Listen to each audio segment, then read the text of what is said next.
The story of Asa. ஆசா ராஜாவானதும் செய்த முதல் காரியம் தேசத்தை சுத்தப்படுத்துவது.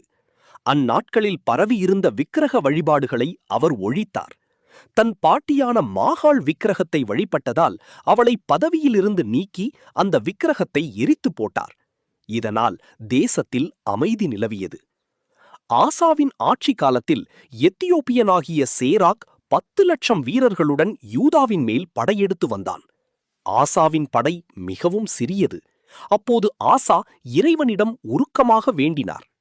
ஆண்டவரே, பலமுள்ளவனுக்காகிலும் பலம் இல்லாதவனுக்காகிலும் உதவி செய்வது உமக்கு லேசான காரியம். அவருடைய விசுவாசத்தை பார்த்து இறைவன் அவருக்கு பெரிய வெற்றியை தந்தார். எதிரிகள் சிதறியோடினர். வெற்றியோடு திரும்பிய ஆசாவிடம் அசரியா என்ற தீர்க்கதர்சி ஒரு முக்கியமான செய்தியை சொன்னார். நீங்கள் இறைவனோடு இருந்தால் அவர் உங்களோடு இருப்பார். நீங்கள் அவரை தேடினால் அவர் உங்களுக்கு வெளிப்படுவார்.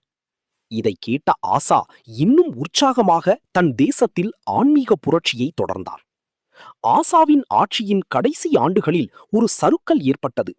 இஸ்ரவேலின் ராஜா தனக்கு எதிராக வந்தபோது ஆசா இறைவனை நம்புவதற்கு பதிலாக சீரிய ராஜாவோடு ஒப்பந்தம் செய்து கொண்டார். இதை கண்டித்த தீர்க்கதர்சியை அவர் சிறையில் அடைத்தார்.